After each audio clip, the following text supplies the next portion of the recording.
एक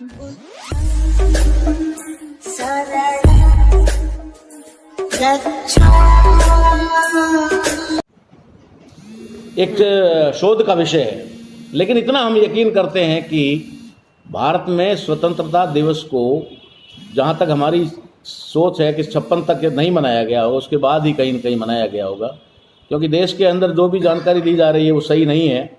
हम लोग पूरी दुनिया के इन्फॉर्मेशन के आधार पर ये तय करेंगे। तो मैं आपको बताना ये चाह रहा हूँ आज के इस विशेष अवसर पर कि जो दिन हमारे लिए, हमारे भारत के मूल निवासी बहुजन समाज के लिए सबसे महत्वपूर्ण था, सबसे अहम था, उसको ही उन्होंने छुपाया। और वो दिन था 26 नवंबर, जिस दिन हमारी मुक्ति का, या कहें कि हमारी कम से कम 100 पीढ़ियों के गुलामी को खत्म करने वाला ग्रंथ यानी भारतीय संविधान पहली बार बनकर के संविधान सभा में स्वीकार किया गया, अंगीकार किया गया। वो हमारे लिए बहुत महत्वपूर्ण दिन था। जिस समय हमारे लोगों को बोलने का अधिकार नहीं था, कपड़े पहनने का अधिकार नहीं था, शिक्षा का अधिकार नहीं था, संपत्ति का अधिकार नहीं था, किसी भी प्रकार का कोई अधिकार हमारे लोगों को नहीं था।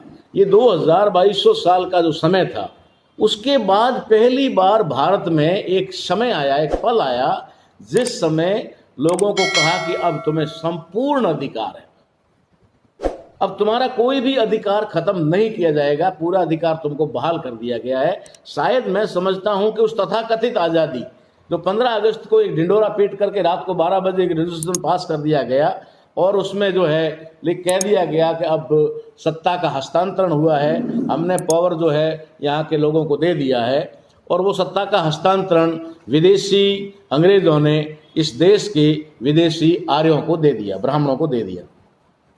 तो वो उनके लिए वो आज़ादी का दिन हो सकता है, इसलिए वो शायद आज़ादी के दिन को ज़्यादा बड़े पैमाने पर मनाते हैं। और गणतंत्र दिवस को, गणतंत्रता दिवस जिसको कहा जाता है 26 जनवरी को, उसको वो थोड़ा और ज़्यादा दबाने की कोशिश करें, लेकिन नहीं दबा पाए, क्योंकि उन्होंने 26 जनवरी को स्थापित इसलिए किया, और करना भी चाहिए था, लेकिन 26 जनवरी की आड़ में उन्होंने 26 नवंबर को दबा दिया। जिस 26 नवंबर की वजह से 26 जनवरी है, यानी कि संविधान बनकर तैयार हुआ, स्वीकार किया, तभी तो उस संविधान को लागू किया गया। और उसको भी इन्होंने गणतंत्र दिवस कहा, लेकिन गणतंत्र का अर्थ नहीं बताया। गणतंत्र, रिपब्लिक जिसको हम कहते हैं, उस गणतंत्र को, दिवस का नाम तो रख दिया गणतंत्र, लेकिन गणतंत्र क्या है ये पता ही नहीं, उसका मीनिंग नहीं बताया, गणतंत्र क्या होता है। तो ये भी एक षड्यंत्र था। लेकिन इस देश के अंदर जिस तरीके से बामसेफ राष्ट्रीय मूल निवासी संघ के माध्यम से लोगों में एक जागृति का अभियान चलाया गया, उस अभियान की वजह से लोगों ने हमारे महापुरुषों के बारे में जाना, उनकी विचारधारा के बारे में जाना। जब उन्होंने बाबा साहब अम्बेडकर, पेरियर रामास्वामी, ज्योतिबा फूले, सावित्रीबाई, बिरसा मुंडा, ज्योतिबा फूले के बारे में जाना, तो निश्चित तौर पे एक बात सामने आई कि भारत के अंदर जो वर्तमान में संविधान है वो बाबा साहब अम्बेडकर ने लिखा। और बाबा साहब अम्बेडकर ने जो संविधान लिखा, ये संविधान हमारे मूल निवासी बहुजन समाज के अधिकारों के लिए लिखा। और जब उन्हें अवसर मिला, क्योंकि उनका जीवन अचानक ही बाबा साहब अम्बेडकर को संविधान लिखने का मौका नहीं दे दिया गया। बाबा साहब अम्बेडकर ने, जब वो क्लास में पढ़ते थे, जब स्कूल में उनका दाखिला हुआ था, तब से ही संघर्ष कर रहे थे, तब से ही उनके साथ छुआछूत भेदभाव हो रहा था। तो ये बात हम समझ सकते हैं कि बाबा साहब अम्बेडकर के संपूर्ण जीवन का निचोड़ और निष्कर्ष ही भारतीय संविधान। उन्होंने अपने जीवन में कदम कदम पर जहां जहां भी जिस चीज को भी जाना कि ये अन्यायपूर्वक है, इसके लिए लड़ना चाहिए, उसके लिए वो लड़े, जीवन भर वो लड़े, और बाद में उन्होंने संविधान के माध्यम से उस चीज को पूरी तरह से खत्म कर दिया और हमें जो है एक मानव का अधिकार दे दिया, एक इंसान का अधिकार दे दिया जो हमें पहले नहीं था।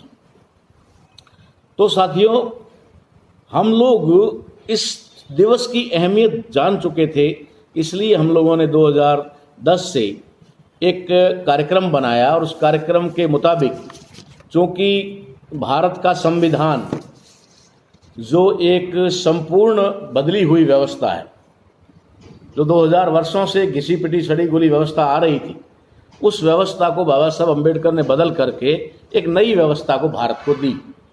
तो ये नई व्यवस्था थी और इस नई व्यवस्था को देश में कायम करना था, लागू करना था, जिससे हमें मानवीय अधिकार मिलते। जैसा कि हमने अभी अभी ज्ञापन देने से पहले जो है उसका प्रीएम्बल को पढ़ा। मैं थोड़ा सा आपको प्रीएम्बल के बारे में बता दूं ताकि आप लोगों को आसानी से ये समझने में ठीक रहेगा कि हम लोगों ने भारत के संविधान को शुरू में, कि भारत का जो संविधान है इसके अंदर लिखा हम भारत के लोग। हम भारत के लोग यानी कि भारत के रहने वाले जो लोग हैं, ये संविधान उन लोगों के लिए लिखा गया। यहाँ बहुत सारी बहस भी हुई, बहुत सारी चर्चा भी हुई। किसी ने कहा भगवान के नाम से करो, किसी ने कहा अल्लाह के नाम से करो, लेकिन बाबा साहब अम्बेडकर ने आखिर में तर्क और उसके आधार पर उनको समझाया कि भाई ये संविधान आखिर लिखा किसके लिए जा रहा है। अगर ये संविधान लिखा भारत के लोगों के लिए जा रहा है तो इसकी शुरुआत ही भारत के लोगों से होनी चाहिए। इसकी ओम से, कृष्ण से वगैरह से कोई मतलब ही नहीं है। तो इस संविधान के अंदर लिखा गया, प्रीएम्बल में लिखा गया, हम भारत के लोग, हम भारत के लोग। अब जिम्मेदारी किसकी है? हमारी। हम भारत के लोग भारत को संपूर्ण प्रभुत्व संपन्न और राष्ट्रवादी, धर्मनिरपेक्ष और लोकतंत्रात्मक गणराज्य बनाने के लिए, इस चीज को समझना है हमको कि संपूर्ण प्रभुत्व संपन्न, यानी कि हमारे भारत का जो वैभव है, भारत की जो साख है, जो इज्जत है, जो इसका गौरव है, जिसको हम प्रभुत्व कहते हैं, जिसको अस्तित्व कहते हैं, जिसको वजूद कहते हैं, वो हम लोग कैसा बनाएंगे? इसका वजूद कैसा होगा? संपन्न समाजवादी, यानी हम समाजवादी लोग होंगे। हम समाज का निर्माण करेंगे, हम जातियों को त्यागेंगे और समाज का निर्माण करेंगे जिसमें मानव समाज आता है। मानव समाज है। अभी जैसा कि हमारे देश के अंदर अलग अलग जाति को समाज का जो है नाम दिया गया है और प्रत्येक जाति को एक समाज बना दिया गया है, जबकि वो जाति समाज है नहीं। जाति समाज को तोड़ने का एक हथियार है। समाज को जाति से तोड़ा गया है। समाज के 6743 टुकड़े कर दिए गए हैं इस देश के अंदर, जो समाज है उसके। तो हम लोगों ने क्या शपथ ली है? हम भारत के लोग भारत को संपूर्ण प्रभुत्व संपन्न समाजवादी और धर्मनिरपेक्ष, यानी किसी धर्म विशेष का नहीं, सभी धर्मों का सम्मान, सभी धर्मों का आदर, सभी धर्मों को इस देश के अंदर मान्यता, सभी धर्मों को एक समान अधिकार देंगे। ये एक हमने शपथ ली। किसने शपथ ली है? हम भारत के लोगों ने शपथ ली। संविधान सभा क्या थी? संविधान सभा हमारे द्वारा चुनकर गए हुए लोग थे। जिस प्रकार से आज संसद है, लोकसभा है या फिर विधानसभा है, जहां पर हमारा एक प्रतिनिधि चुनकर जाता है, उस एरिया के लाखों लोग उसको वोट करते हैं। वोट में जो ज्यादा लोग वोट करते हैं उनका प्रतिनिधि चुन करके वहां जाता है। तो इसका मतलब है कि वो प्रतिनिधि अपने आप में प्रतिनिधि नहीं गया, अपने आप में वो व्यक्ति नहीं गया, वो जनता का प्रतिनिधि गया, यानी पूरी जनता उसके अंदर समाहित है।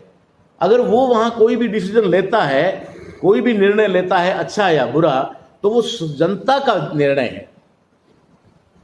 एक एमएलए, एक एमपी जब निर्णय लेता है तो जनता का निर्णय माना जाता है। तो यहां संविधान सभा के लोग क्या कह रहे हैं? हम भारत के लोग इस देश को समाजवादी, धर्मनिरपेक्ष और लोकतंत्रात्मक, पूरा का पूरा रिपब्लिक डेमोक्रेटिक, अंग्रेजी में इसको कहेंगे, हिंदी में लोकतंत्रात्मक गणराज्य बनाने के लिए क्या करेंगे? बनाने के लिए, लोकतांत्रिक बनाने के लिए, प्रजातांत्रिक बनाने के लिए क्या करेंगे? उसके समस्त नागरिकों को, अब देखो कौन कह रहा है, इसका रिपब्लिक आया कहां से? इस चीज को आज समझना है ताकि 26 जनवरी आपको समझ में आ जाए। रिपब्लिक, गणराज्य, हम लोग, हम ही लोग हैं और क्या कह रहे हैं? समस्त नागरिकों को, जिसमें मैं भी शामिल हूं, आप भी शामिल हैं। अधिकार भी हम ही दे रहे हैं, और किसको दे रहे हैं? हमको ही दे रहे हैं। इस बात को समझिएगा। तो प्रियम्बल अगर समझ में आएगा तो ही भविष्य में आपको संविधान समझ में आएगा, क्योंकि अब देश के प्रत्येक नागरिक को संविधान पढ़ना अनिवार्य होगा। ये हमारा ऐलान आज से है। ये विशेष, आज का हमारा विशेष प्रोग्राम है। हम रोज लाइव पे आकर बात करते रहते हैं, लेकिन आज का हमारा विशेष क्या है? हमारा विशेष ये है कि हम हमारे बांधसेफ राष्ट्रीय मूल निवासी संघ और फूले अंबेडकरी विचारधारा के जो समवैचारिक संगठन है, तमाम संगठनों के माध्यम से हम भारत के संविधान का अध्ययन भारत के प्रत्येक नागरिक को करवाएंगे। ये हम आज से इसका बीड़ा उठाते हैं और इसको पूरे देश में स्थापित करेंगे, पूरे देश के लोगों, क्योंकि जनसंख्या सरकारों को करना चाहिए था, सरकारों ने नहीं किया। सरकारों ने अगर संविधान को पढ़ाया होता तो आज ये नौबत ही नहीं आती।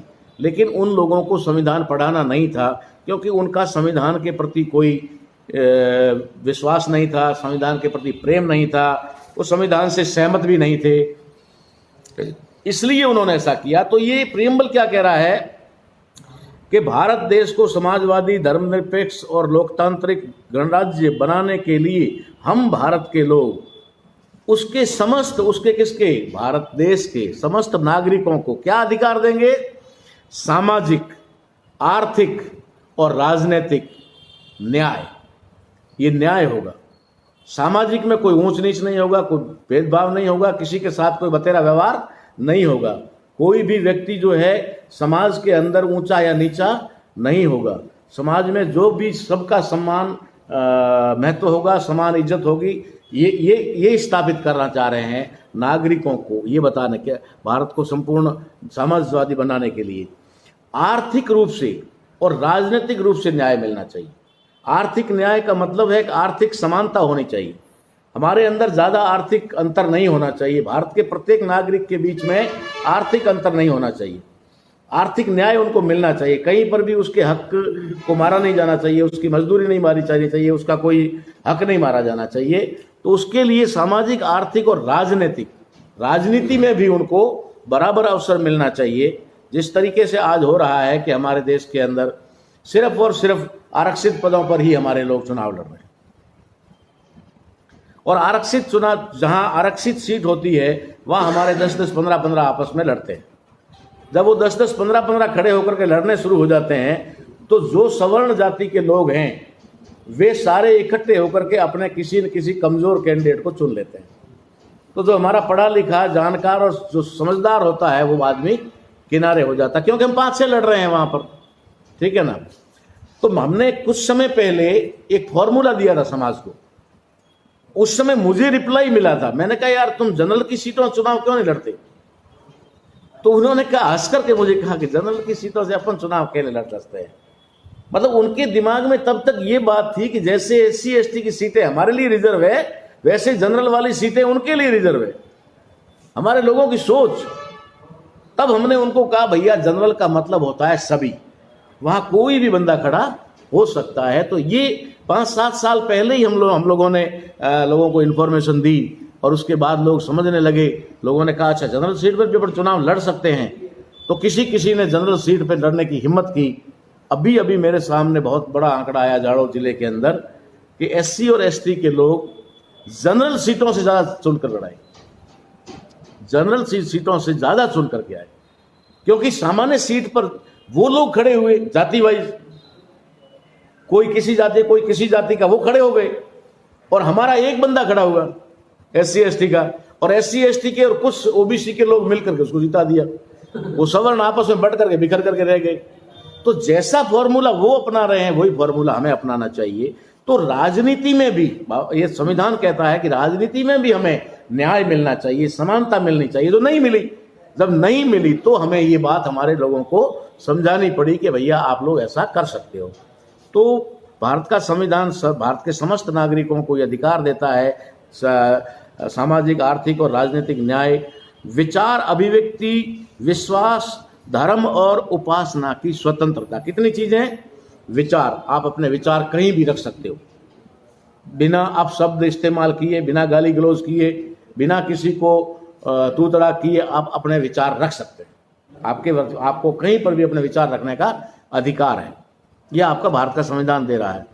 अभिव्यक्ति यानी कि विचार और अभिव्यक्ति, अपने विचार और अपने अंदर की जो भावना उनको रखने का अधिकार, विचार और अभिव्यक्ति। विश्वास और धर्म, आपका विश्वास किसी में भी हो सकता है, ठीक है ना, इसके लिए कोई आप बाध्य नहीं है।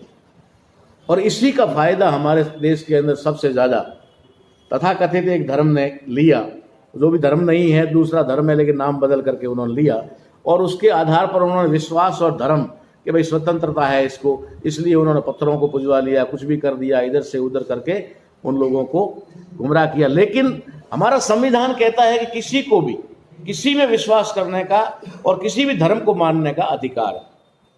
आप किसी को बाध्य नहीं कर सकते कि आपको ये धर्म छोड़ना होगा या इस धर्म में आना होगा।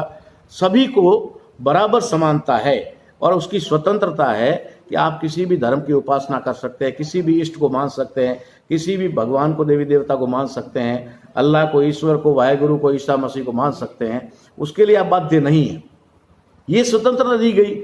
और इसी तरीके से प्रतिष्ठा और अवसर की समानता, आपको अपनी प्रतिष्ठा स्थापित करने का अवसर, आपको पढ़ने लिखने का, आईएएस बनने का, डॉक्टर, इंजीनियर, वकील बनने का, नेता बनने का, राजनेता बनने का आपको पूरा अवसर है। समान अवसर की समानता है कि सभी को एक प्लेटफॉर्म पर अधिकार दिया जाना चाहिए। ये बात भी हमें संविधान कहता है। लेकिन बाबा साहब अम्बेडकर ने कुछ विशेषाधिकार भी हमारे दिए, क्योंकि हमारा समाज हजारों साल से प्रतिनिधित्व विहीन था, इसलिए बाबा साहब ने उनको प्रतिनिधित्व देने के लिए कुछ विशेष उपबंध इस संविधान में किए। लेकिन उसमें भी ऐसा नहीं है कि उसके अलावा भी वो लोग अपने इस समानता का अधिकार का उपयोग कर सकते हैं। तो ये जो प्रियम्बल है, जो आज हमने शपथ ली है, उसमें प्राप्त करने के लिए तथा सब में व्यक्ति की गरिमा और राष्ट्र की एकता और अखंडता सुनिश्चित करने वाली बंधुत्वता भाईचारा हमारा कैसा होना चाहिए, उस भाईचारे के अंदर देश की अखंडता, कहीं पर भी देश हमारा टूटना नहीं चाहिए। आज हमारा देश टूटने की कगार पर आ गया, आज हमारा देश विखंडित होने की कगार पर आ गया। धर्म के नाम पर, हिंदू मुस्लिम के नाम पर इस प्रकार से पूरे देश को जो बना दिया गया है, वो ये संविधान का उल्लंघन है।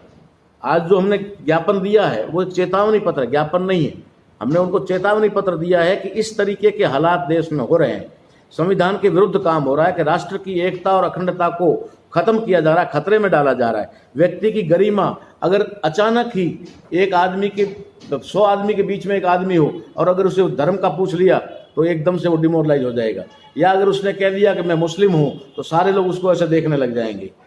इसी तरीके से अगर हमारा आदमी SC ST का कोई आदमी है और वो अगर बस में बैठा है, कहीं बैठा है, उसको जाति पूछ ली तो वो एकदम से नीचे देख करके वो उसमें उसका भाव बदल जाएगा। यानी उसमें कॉन्फिडेंस नहीं रहता है समानता के अवसर का, कि भाई मुझे मेरी जो है गरिमा, व्यक्ति की गरिमा नहीं, व्यक्ति की गरिमा को आंका जाता है जाति और धर्म के नाम पर, जबकि व्यक्ति की गरिमा होनी चाहिए उसकी योग्यता के आधार पर, कितना पढ़ा लिखा है, क्या उसने किया है, किस पद पर है, किस ओहदे पर है।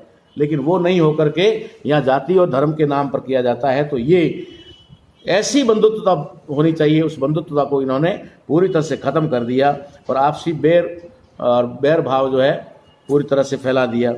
तो ये सारी चीज जो हो रही है, इसको ध्यान में रखते हुए हम लोगों ने आज के इस प्रोग्राम के माध्यम से ये पूरी तरह से एक कहा जाए तो प्रोग्राम तय किया है कि हम लोग पूरे देश में भारतीय संविधान का जो ओरिजिनल है, जो बदल दिया, उसकी भी जानकारी देंगे। कहाँ कहाँ बदला है, कहाँ कहाँ हमारे अधिकारों को खत्म किया है, उनकी भी जानकारी हम देंगे और आगे से निरंतर इस कार्यक्रम को हम लोग जारी रखेंगे। फिलहाल आज हम आपको ये बताना चाहते हैं आप लोगों के माध्यम से और इस प्लेटफॉर्म के माध्यम से कि आज जो स्थिति भारत में आई है, मैं इसके बारे में थोड़ा आपको अवगत जरूर कराना चाहूँगा, जबकि काफ़ी लोगों को पता है, लेकिन जो लोग नए देख रहे हैं उन लोगों को इसकी शायद जानकारी ना भी हो। ये भारतीय संविधान दिवस 26 नवंबर, जिसके बारे में खुद देश के तत्कालीन राष्ट्रपति प्रणब मुखर्जी ने कहा कि 65 सालों बाद देश में भारतीय संविधान दिवस मनाया गया। ये मैं नहीं कह रहा हूं, और वो उनका लोकसभा में अभिभाषण है, उसके अंदर की बात है, तो सारी रिकॉर्डेड बात है। और मैं जो बोल रहा हूं ये भी पूरी दुनिया सुन रही है, पूरा देश सुन रहा है, तो ये कोई बात हवाबाजी बात नहीं है। 2015 में पहली बार संसद के अंदर भारतीय संविधान दिवस मनाया गया, जो भारतीय संविधान के बनने और लागू होने के 65 साल बाद। ये कब हुआ और कैसे हुआ, ये करिश्मा क्यों हुआ? या फिर कहा जाए कि अचानक ये चीज संसद में कैसे आई, या कहा जाए कि संसद में मनाने वाले जो लोग थे, क्या उनको पहले इसके बारे में जानकारी नहीं थी? और अगर जानकारी नहीं थी तो ये जानकारी किसने दी? इसके बारे में हम बड़े फक्र के साथ आपको बताना चाहते हैं कि 2010 में हम लोगों ने भारतीय संविधान के ऊपर पूरी तरह से अध्ययन किया। अध्ययन करने के बाद में हमने 2010 के हमारे राष्ट्रीय अधिवेशन में एक कार्यक्रम बनाया कि अब हम लोगों को संविधान के बारे में जानकार बनाएंगे, जागरण करेंगे। क्योंकि जैसा कि अब हम 10 साल बाद में आज एक प्रोग्राम बना रहे हैं कि हम लोगों को संविधान पढ़ाना शुरू करेंगे। हम संविधान पढ़ाना शुरू करेंगे फेसबुक के माध्यम से, व्हाट्सएप के माध्यम से और लाइव के माध्यम से, अलग अलग टीवी चैनलों के, यूट्यूब के माध्यम से। तो अभी पढ़ाने की बात तो हम अब कर रहे हैं। तो 2010 में हमने क्या शुरू किया? 2010 में हमने ये शुरू किया कि भारत का संविधान भला क्या है, ये लोगों को बताया जाए। तब तक लोगों को ये नहीं पता था कि भारत का संविधान है क्या। हम कार्यक्रमों में खड़े होकर के लोगों को ये पूछते थे कि आप में से कितने लोग हैं जिन्होंने भारतीय संविधान को पढ़ा, कितने लोग हैं जिन्होंने भारतीय संविधान को अपने घरों में रखा हुआ है। एक भी हाथ खड़ा नहीं होता था। हम पूछते थे कि भाई कितने लोग हैं जिन्होंने भारतीय संविधान को देखा। अगर किसी ने देख लिया हो तो वो तो बता दो, मैंने ऊपर से तो देखा है।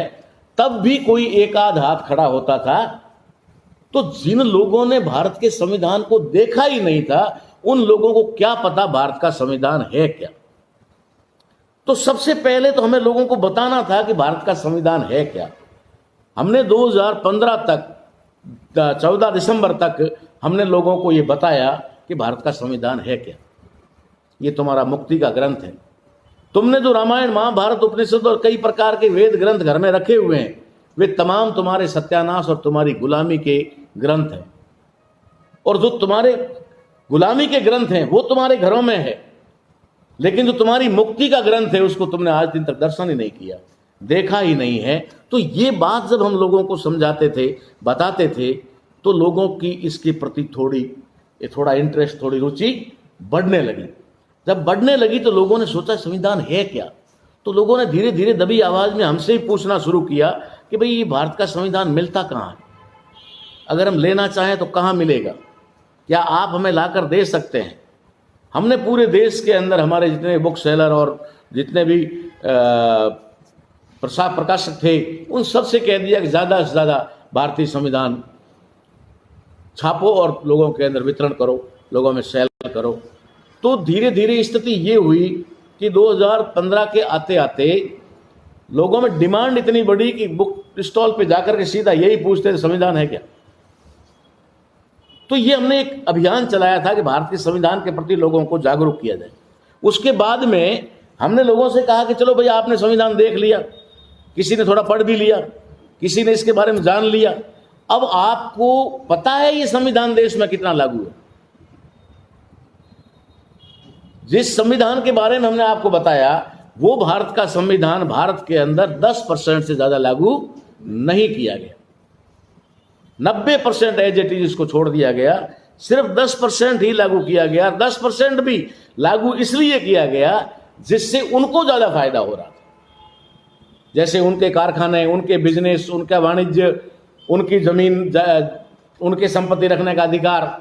जो 10% लागू किया वो 10% भी उनके लिए ज्यादा से ज्यादा लाभकारी था, हमारे लोगों के लिए ज्यादा लाभकारी नहीं था। हमारे लोगों को सबसे बड़ा अधिकार दिया तो सिर्फ एजुकेशन का, और वो एजुकेशन में भी पढ़ाना क्या चाहिए वो उन्होंने तय किया, सिलेबस उन्होंने बनाया। हमारे लाभ का सिलेबस नहीं था, हमारा रियल इतिहास था वो दबा दिया गया। हमारे महापुरुषों के बारे में नहीं पढ़ाया गया, उनके महापुरुषों के बारे में पढ़ाया गया। जहां तक हमने पढ़ाई की और पढ़ाया भी, 13-14 साल मैंने पढ़ाया, 13-14 साल मैंने पढ़ाई की। मैंने 28 साल के इस अध्ययन काल में मैंने बाबा साहब अम्बेडकर का कहीं पर भी किसी सिलेबस में टॉपिक नहीं पढ़ा, न पढ़ाया था, नहीं तो पढ़ाऊंगा कैसे। लेकिन गांधी जी का पहली क्लास से ही पढ़ाना शुरू हो गया। ठीक इसी तरीके से हमारे संतों के बारे में नहीं पढ़ाया गया, लेकिन हमारे संतों की वाणी को बदलकर दूसरों के नाम से पढ़ाया गया। उनके देवी देवताओं को, भगवानों को हमारे सामने प्रस्तुत किया गया, रामायण को पढ़ाया गया, महाभारत के उदाहरण दिए गए, लेकिन हमारे महापुरुषों के बारे में, ज्योतिबा फूले, सावित्रीबाई फूले के बारे में कभी नहीं पढ़ाया गया। ये जानकारी नहीं दी गई, हमसे छुपाई गई। तो 2015 में हमने एक नए अभियान की शुरुआत की थी हरियाणा के पानीपत से, जो एक ऐतिहासिक जगह है, और वहां से धीरे धीरे खोखला बना रहे थे, खत्म कर रहे थे, इसलिए इसका बचना अनिवार्य था। हमने बचाओ और लागू करो अभियान कि पूरा संविधान देश में लागू नहीं है, इसलिए आपको संविधान को लागू करना होगा। और ये हमने ऐलान करते हुए 2015 में 26 नवंबर को हरियाणा के ही कुरुक्षेत्र के अंदर संविधान दिवस मनाने का फैसला लिया कि हम लोग 26 नवंबर को पहली बार, भारतीय सरकारें, राज्य सरकारें मनाए या ना मनाए, हम मनाएंगे। जब हमने इसका ऐलान किया तो उसके तुरंत ही बाद, जनवरी 26 की बात है, और 26 के बाद तुरंत ही हमारा आज का भी प्रोग्राम लाइव होकर दुश्मन के पास जा रहा है। हमारे लोग देख रहे नहीं देख रहे नहीं पता मुझे, लेकिन हमारा दुश्मन देख रहा है, तारा राम क्या बोल रहा है, और सुबह इसकी प्रतिक्रिया आएगी गारंटी के साथ। तो प्रतिक्रिया क्या आई कि हमने कहा कि 26 नवंबर हम संविधान दिवस के रूप में मनाएंगे, तो ठीक 2-4 दिन बाद में एक हरकत हुई और संविधान के बारे में थोड़ा सा सोचने लगे, तो भारत सरकार ने पहला गजट नोटिफिकेशन जारी किया कि स्कूलों और स्कूलों के अंदर संविधान दिवस मनाया जाएगा, स्कूलों में संविधान दिवस मनाया जाएगा। यहां से उन्होंने इस प्रकार की एक शुरुआत की हमारे प्रोग्राम को काउंटर करने के लिए, क्योंकि उनको पता है कि अगर इन्होंने कर दिया तो श्रेय इनको जाएगा और फिर बाद में हम लोग जो है मुंह दिखाने लायक नहीं रहेंगे। तो हमने तो देखा भाई, हमने तो तीर मारा है, तीर निशाने पे लगा है, हमें क्या पता, कोई मतलब नहीं, ठीक है। मुझे लोगों ने बताया कि साहब आपकी बात का असर हो गया, उन्होंने स्कूलों में मनाने के लिए बोल दिया। अप्रैल महीना आते आते उन्होंने क्या कहा, यूजीसी के माध्यम से कि इसको यूनिवर्सिटीज में मनाया जाएगा, सभी कॉलेज और यूनिवर्सिटी में संविधान दिवस अनिवार्य रूप से मनाया जाए, यूजीसी के माध्यम से किया। उसके बाद में उन्होंने क्या किया, सितंबर के आते आते नरेंद्र मोदी सरकार ने उस समय घोषणा की कि 26 नवंबर को संसद में संविधान दिवस मनाया जाएगा, स्पेशल सेशन बुला करके, वहां पर विशेष सत्र बुला करके संविधान दिवस मनाया जाएगा। जैसे ही ये खबर मेरे पास में आई तो मेरे देश भर के कार्यकर्ताओं ने मुझे फोन किया और कहा कि साहब आप कुरुक्षेत्र में कार्यक्रम के बारे में बोल रहे थे, अपने कार्यक्रम की कोई तैयारी क्या हो रहा है, मतलब आप कुरुक्षेत्र में संविधान दिवस के कार्यक्रम को आयोजित कर रहे हैं, ऐसा हमारे कार्यकर्ताओं ने पूछा। तो मैंने उनको जवाब दिया, मैंने कहा हमारे संगठन के पास में तो इतना बजट ही नहीं है, इतना पैसा ही नहीं है, और जब भारत सरकार मना रही है तो हमें मनाने की कहाँ आवश्यकता है। हम तो मना ही इसलिए रहे थे कि मनाया नहीं गया, 65 साल तक इसको देश में मनाया नहीं गया, इसीलिए तो हम मना रहे थे। अगर हमारा काम हो गया, सरकार मनाने लग गई, तो हमें क्या, हम तो मनाते रहेंगे, कोई फर्क नहीं पड़ता, अगले साल मना लेंगे। लेकिन सरकार को मनाने के लिए बाध्य तो किया, सरकार को मजबूर किया हमने, और 2015 में नरेंद्र मोदी सरकार को संसद के अंदर 26 नवंबर को संविधान दिवस मनाना पड़ा। और उसी दिन अपने अभिभाषण में भी प्रणब मुखर्जी ने उस समय कहा, राष्ट्राध्यक्ष कहो, राष्ट्रपति कहो, उसने कि भारत में 65 साल बाद में संविधान दिवस मनाया गया। उसके बाद में 2016 में हमने दिल्ली में मनाया, आप सब साथ में थे, सभी को पता भी है, सब जानकारी भी है। हम लोग स्टेप बाय स्टेप कर रहे हैं, दुश्मन उसे काउंटर करने का प्लान बना रहा है, प्रोग्राम बना रहा है, लेकिन वो विफल हो रहा है। हम ये बात नहीं करते, हम इतना दावा नहीं करते हैं कि हम लोग कोई सरकार से टकराने लायक हैं, लेकिन हम दावे के साथ कहते हैं हम सरकार से टकराने लायक नहीं है, लेकिन हमारे विचार सरकार को झुकाने लायक है। हमारे विचार, हमारी सोच और हमारा प्रोग्राम वो सरकार को झुकाने लायक है, और सरकार झुकती है, हमारे हर प्रोग्राम के बारे को लेकर के झुकती है। जिस प्रकार से हमने बॉम्बे के बाद में अभी 2019 में हमने प्रोग्राम बनाया कि हम इसे राष्ट्रीय पर्व बनाएंगे। हमने इसको राष्ट्रीय पर्व बनाया, राष्ट्रीय पर्व की घोषणा कर दी।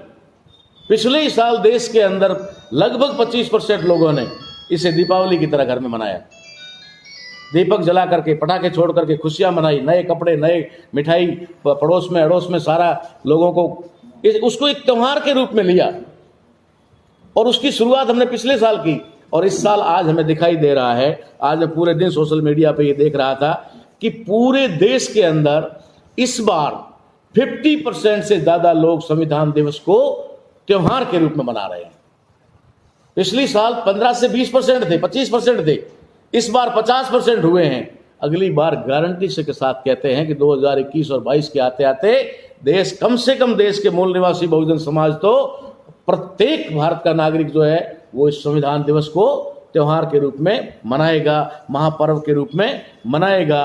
वो होली दीपावली को भूल जाएगा और वो सिर्फ इन्हीं त्योहारों को 26 जनवरी, 26 नवंबर, 14 अप्रैल, ऐसे ही त्योहार इस देश में मनाए जाएंगे। ये इसकी हमने शुरुआत की, और जिस चीज़ की शुरुआत करते हैं हम लोग उसका प्रभाव होता है, ये हमारे लिए बहुत अच्छी बात है। और पूरे देश के जितने भी समवैचारिक संगठन हैं, वे तमाम संगठन अगर इस चीज़ को एक्सेप्ट एडॉप्ट कर रहे हैं, उसके लिए भी हम उनका आभार व्यक्त कर रहे हैं कि कहीं ना कहीं वो इस अच्छी चीज़ मान करके उसको स्वीकार कर रहे हैं। तो साथियों, हमने ये राष्ट्रीय पर्व बनाया, और इस बार का जो ये महापर्व के रूप में 50% ज़्यादा लोग आज पूरे देश के अंदर इसको त्योहार के रूप में बनाएंगे। हमने लोगों से कहा है भाई पटाखे वगैरह का मान लीजिए अभी उस पर रोक भी है, कुछ इस प्रकार की गाइडलाइन भी है, तो उसको छोड़ करके हम लोग घरों में रोशनी करें, दीपक और लाइटिंग करें अपने घर में। जैसा भी है उसके लिए कोई बाध्यता नहीं है कर्जा लेना, जैसा भी है मीठा बनाएं, बच्चों को मीठा खिलाएं। अगर पड़ोस के लोगों को पता नहीं उनको बुला करके खिलाएं, तो कम से कम आप उनको बुलाओगे भोजन के लिए तो वो कहेंगे यार आज क्या है ऐसा, उसको भी पता चलेगा, तो आप उसको बताएंगे कि आज ये है, ठीक है ना। नहीं तो आप अपने घर में खाओगे, उसको पता ही नहीं चलेगा। आपके घर में रोशनी होगी तो आपका पड़ोसी पूछेगा कि भाई आप काहे की रोशनी कर रहे हो, आज क्या है, तो उसको बताओगे कि आज हमारी मुक्ति का दिन है।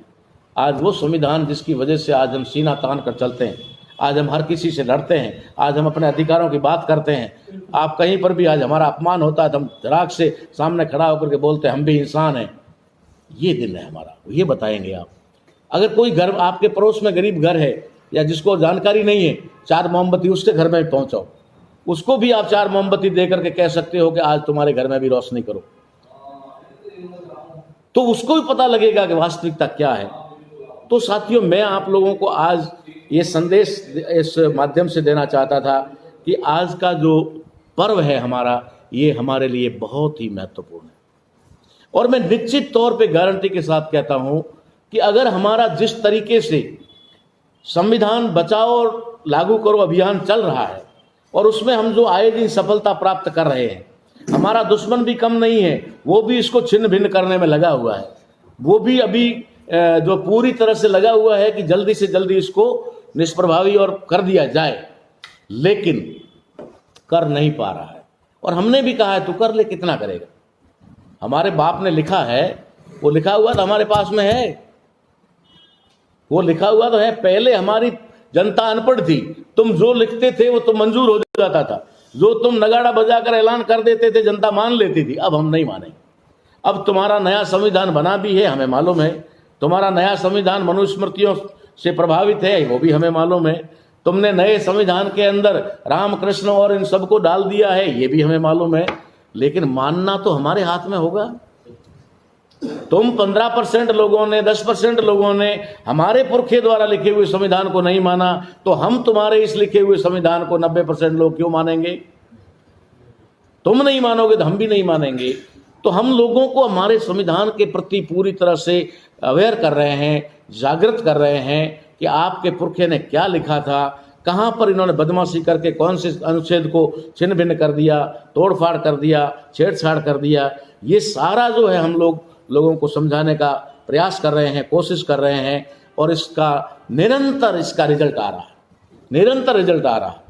और हमें खुशी इस बात की है कि इसको लेकर के नई जनरेशन, जो युवा पीढ़ी है, वो बहुत ज़्यादा उत्साही है, बहुत ज़्यादा जो है उनके अंदर उत्सुकता भी है इसको जानने की। और शायद मुझे जहाँ तक मैं जानता हूँ कि ये आवश्यकता भी उन युवाओं की ही है, क्योंकि उन युवाओं का ही भविष्य अंधकार में है। उनके सामने ही बेरोजगारी जैसा पहाड़ खड़ा है, उनकी और उनके बच्चों की ही एजुकेशन खत्म हो रही है। आज स्कूलें बंद है। जिस तरीके से हम कह रहे हैं कि कोरोना कोरोना कोरोना, ये कोरोना कहीं भी हो सकता है, कुछ भी हो सकता है, लेकिन भारत में कुछ भी नहीं। भारत में इसकी आड़ में पूरा का पूरा संविधान का सत्यानाश किया जा रहा है। आज हम देख रहे हैं कि देश के अंदर अभी हम लोगों ने रैली का आयोजन किया, पूरे देश में किया, बहुत सारे लोग दूर बैठे बैठे देख रहे। कुछ लोग विचार कर रहे थे ये क्या है। उन्हें नहीं पता कि हम क्या कर रहे हैं। उन्हें तो ये भी नहीं पता कि वो जिस सीट पर बैठ करके व्यापार कर रहे हैं, बिजनेस कर रहे हैं, अपनी दुकान में सेठ बनकर बैठे हैं, वो इस भारतीय संविधान की वजह से बैठे हैं।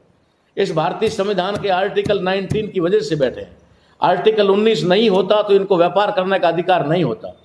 दर्जी को सिर्फ और सिर्फ कपड़े सिलने का अधिकार होता, नाई को सिर्फ बाल काटने का अधिकार होता, किसान को सिर्फ खेती करने का अधिकार होता, और पशुपालक को सिर्फ भेड़ चराने का अधिकार होता।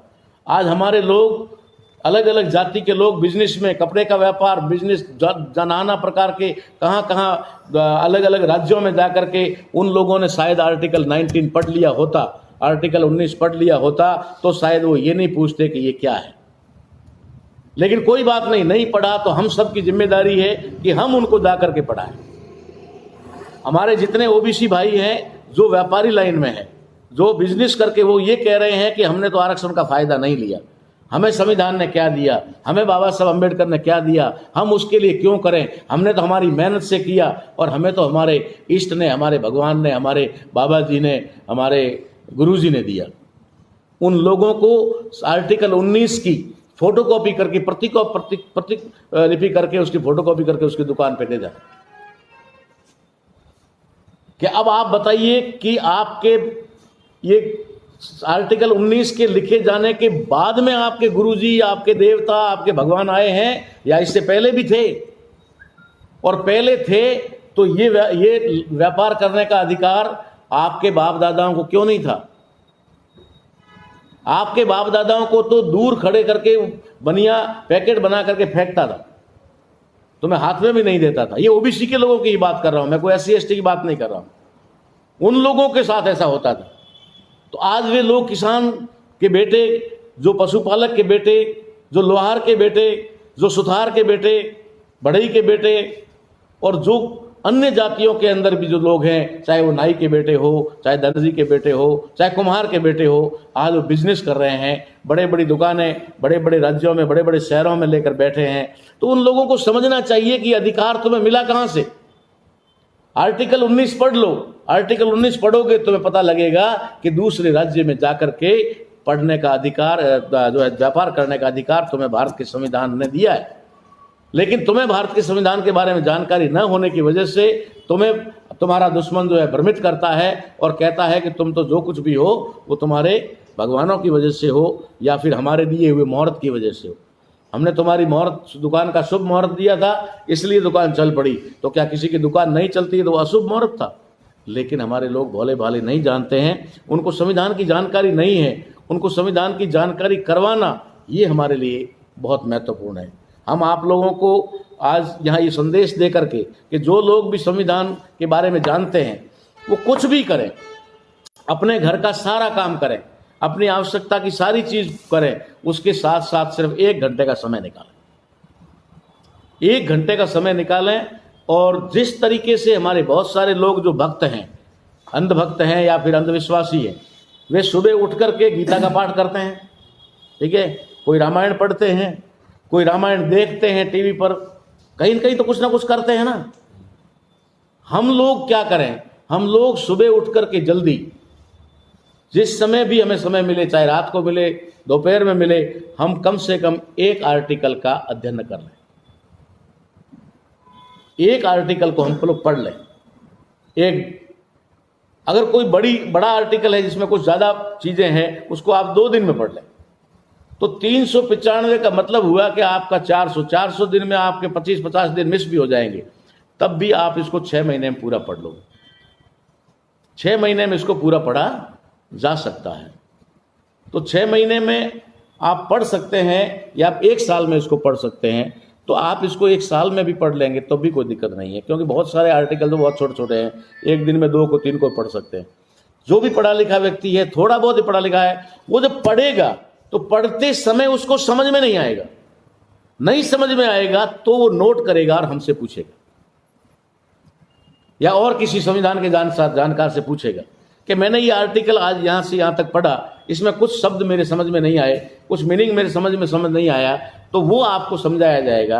वो अगर आपके समझ में आएगा तो फिर आप समाज में जहां भी 50-100 लोग किसी भी उत्सव फंक्शन पे कहीं पर भी सभा में बैठे हुए हैं, वहां आप 10-15 मिनट आधा घंटा उनको लेक्चर दे सकते हैं कि भैया देखो आज हम बैठे हैं जिस जाजम पे, ये अधिकार हमें किसी ने और नहीं, बाबा साहब अम्बेडकर के संविधान ने दिया। आज बहुत सारे लोग कहते हैं ना कांग्रेस ने हमें दिया, कांग्रेस ने दिया। मैं आपको आज के इस अवसर बता देना चाहता हूं कि कांग्रेस ने दिया, इसके लिए मैं आपको मना नहीं करता कि कांग्रेस ने नहीं दिया, लेकिन कांग्रेस ने क्या दिया और क्या नहीं दिया यह भी आपको जानना जरूरी है। जो कांग्रेस ने आपको दिया वो देना कांग्रेस की मजबूरी थी, क्योंकि देश में कॉन्स्टिट्यूशन लागू हो गया था, कॉन्स्टिट्यूशन लागू होने के साथ साथ ही कांग्रेस की सरकार बनी थी, तो कांग्रेस को इसको देना अनिवार्य हो गया था, इसलिए कांग्रेस ने दिया, मैं मानता हूं। लेकिन क्या दिया? अगर मान लीजिए कहीं पर शादी है, कोई प्रोग्राम है, कोई फंक्शन है, वहां पर जो है जैसे 56 भोग बोलते हैं ना, वो 56 भोग बने हुए हैं, वहां बहुत सारे एक से एक मिठाई बनी हुई है, वहां एक से एक मतलब वहां पर व्यंजन बने हुए हैं, और लोग बाहर भूख से तरस रहे हैं, इंतजार कर रहे हैं, कई दिनों से खाया नहीं है। बनाने वाले ने आपके लिए सब कुछ बना के रखा हुआ है, बनाने वाले की ड्यूटी थी, बना करके वो चला गया। अब बारी आई परोसने वाले, परोसने वाले ने क्या कहा, आप लोग बहुत भूखे हो, बहुत भूख लग रही है। बोला मर रहे हैं, अब तो प्राण जा रहे हैं, आ जाओ आ जाओ फटाफट आ जाओ।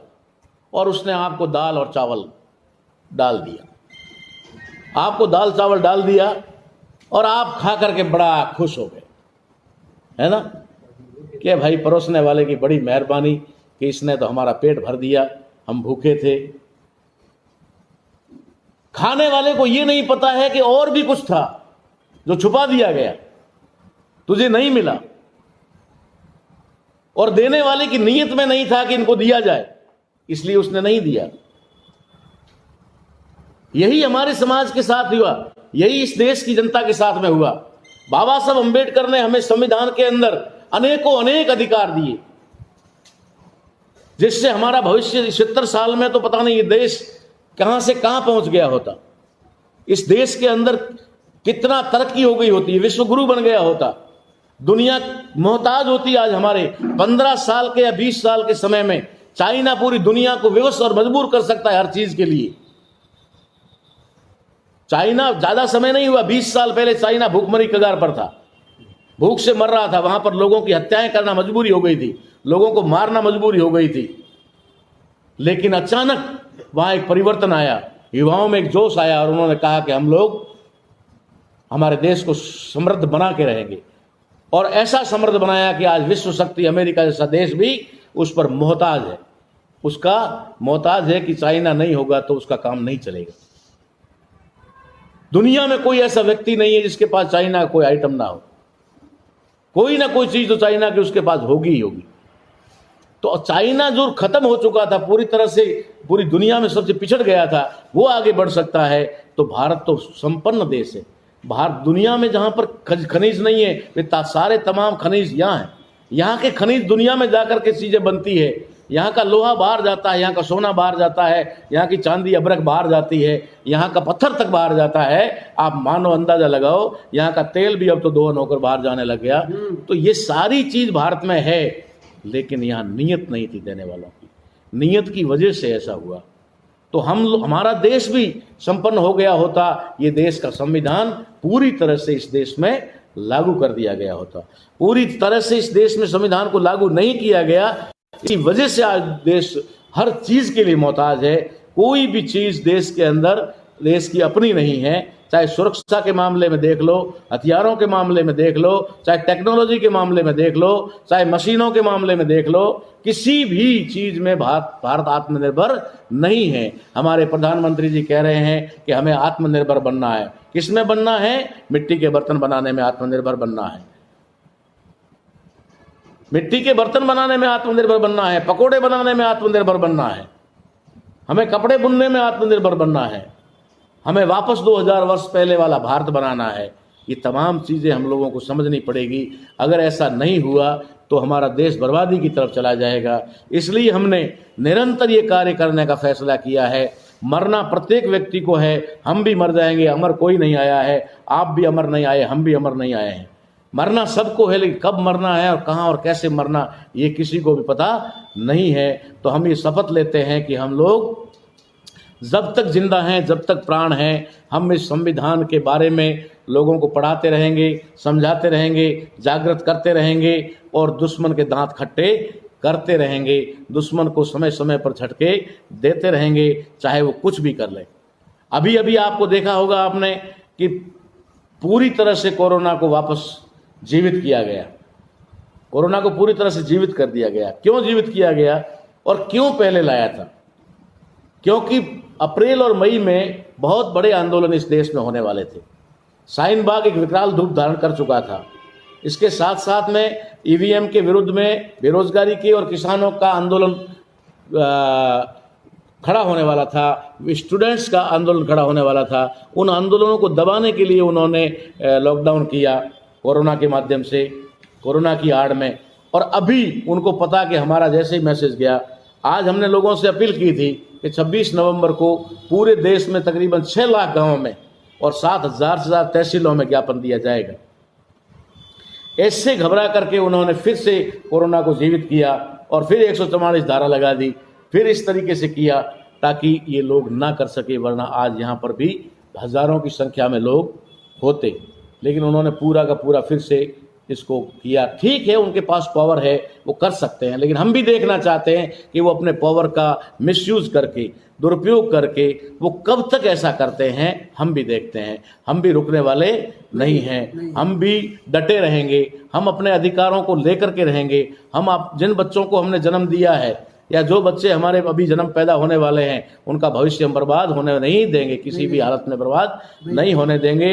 उनका भविष्य सुधारने के लिए, उन बच्चों का भविष्य संवारने के लिए और उनके अधिकारों को बचाने के लिए अगर हमें जान भी देनी पड़ी तो हम जान देंगे, क्योंकि हमारी जान देने से अगर उनकी जान और जीवन बचता है तो हम तो जनरेशन, आगे जनरेशन जो है, किसके बाप दादा जिंदा बैठे हैं? कोई नहीं है। ये तो होता ही है, आगे से आगे पीढ़ी होती है, वही तो उसका नया रूप होता है।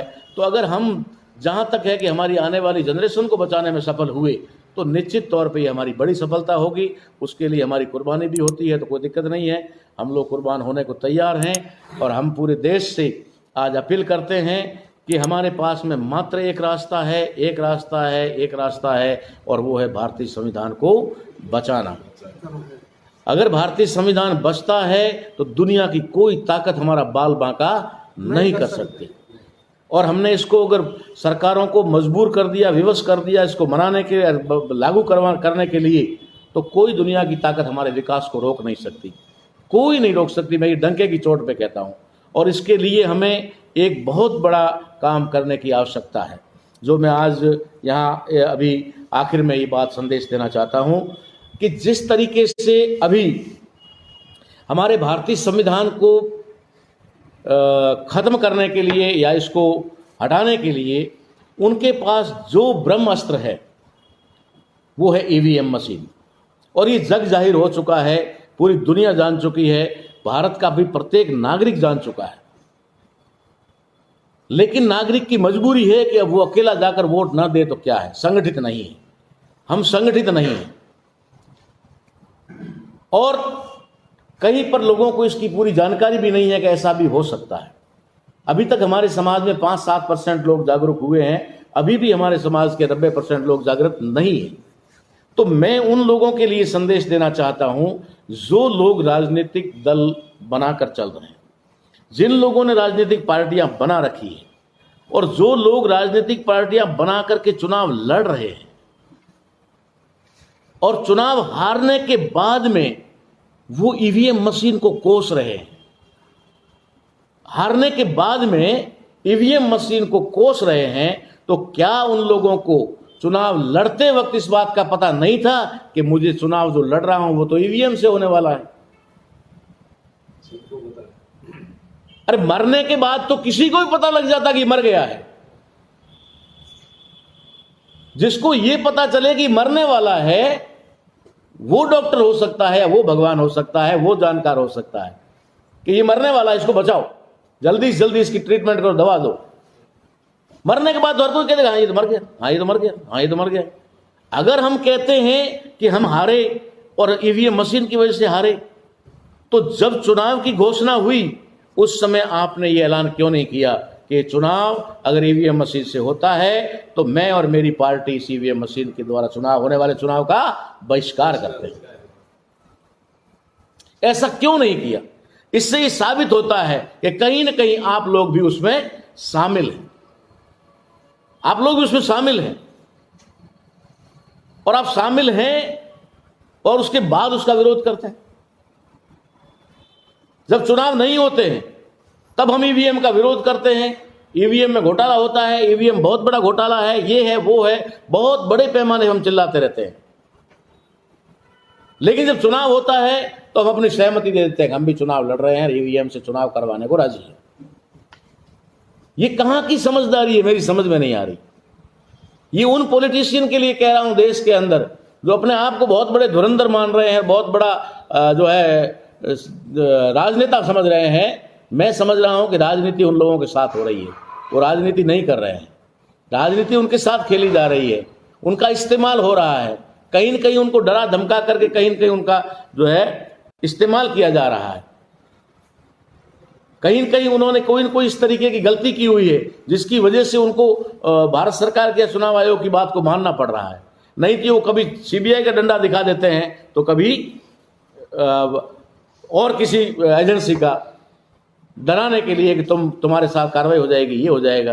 तो ये सारा जो खेल हो रहा है, इस खेल को समझने के लिए मैं ये बात कहना चाहूँगा कि अगर आप संविधान को बचाना चाहते हैं, लोकतंत्र को बचाना चाहते हैं, तो आपको ईवीएम मशीन को यहाँ से जड़ से ख़त्म करना होगा।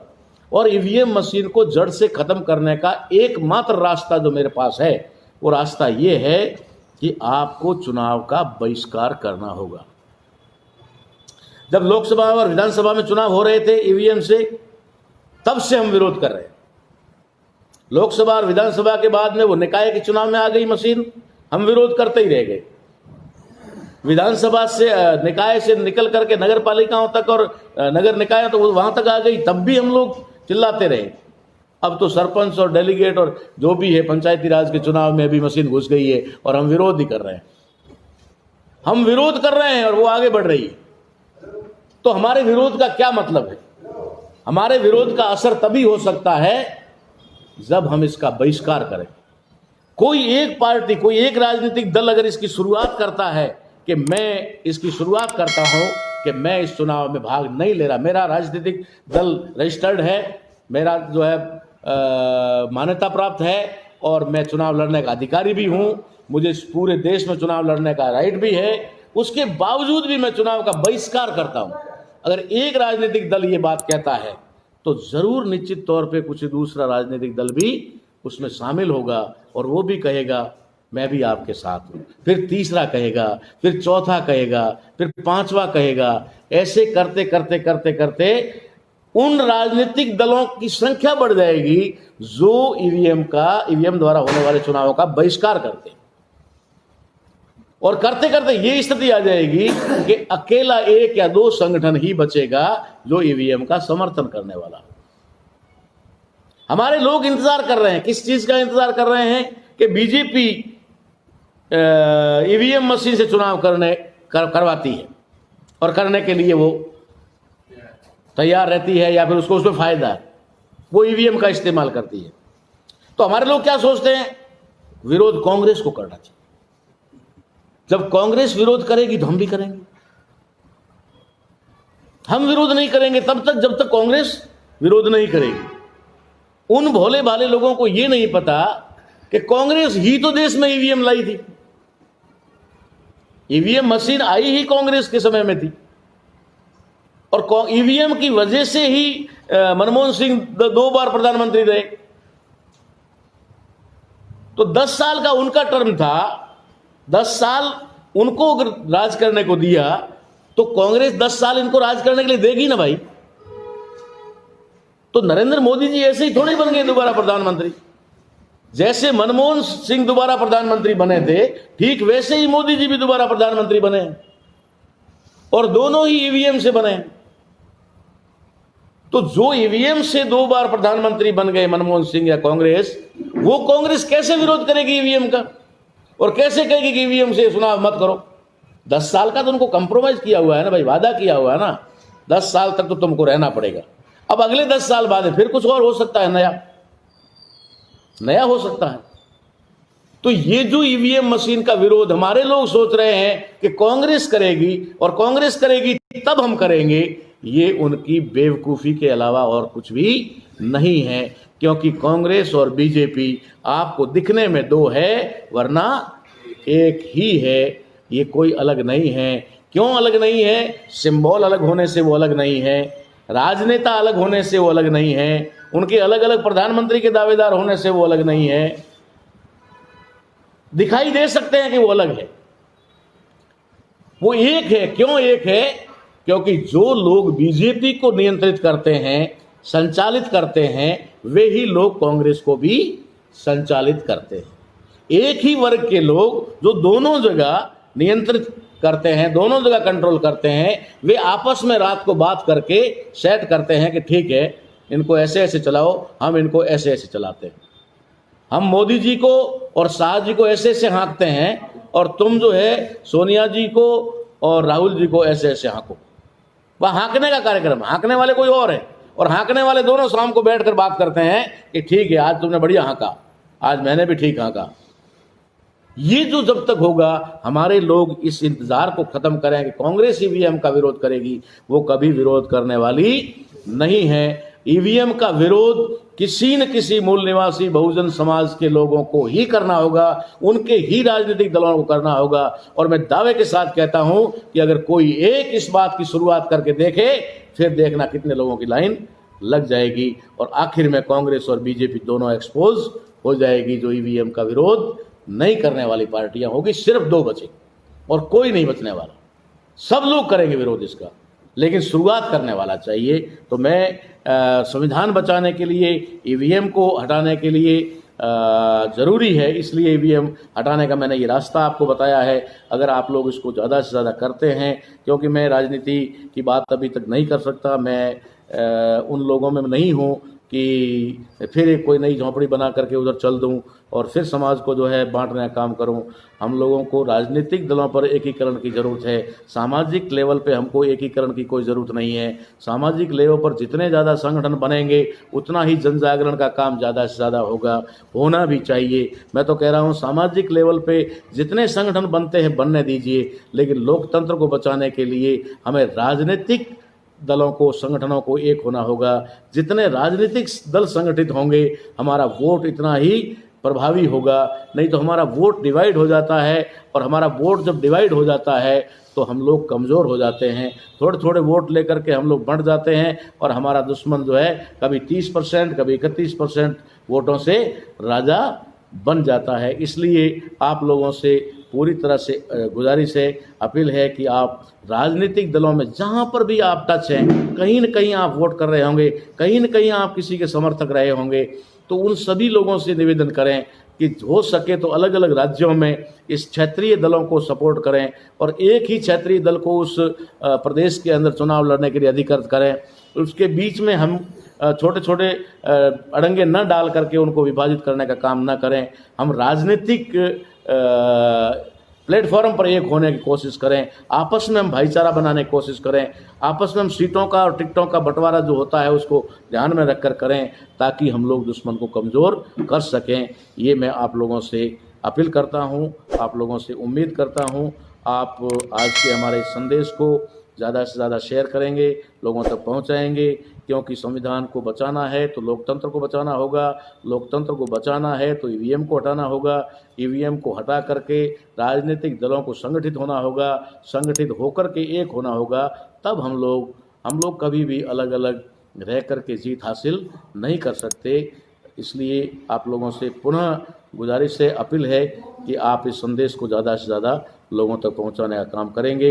एक बार फिर से आपको आपके मुक्ति के दिवस, भारतीय संविधान दिवस 26 नवंबर के उपलक्ष्य में आपको हार्दिक बधाई और आपका हार्दिक आभार, अभिनंदन कि आपने समय पूर्वक अपने कार्यक्रम को संपादित किया और अब अपने अपने घरों में जाकर के आप इसे एक फेस्टिवल, त्यौहार के रूप में मनाएंगे। जैसा भी आपके घर में है, आपको उस हिसाब से अपने परिवार के साथ शेयर करना है, अपने पड़ोसी के साथ शेयर करना है और सब लोगों को आगाह कर देना, अवसर करना है कि भविष्य में हम लोग इसे राष्ट्रीय पर्व के रूप में मनाएंगे। इसके साथ आप सभी लोगों का आभार, धन्यवाद। जय मूल निवासी, जय संविधान, जय भारत, जय भीम।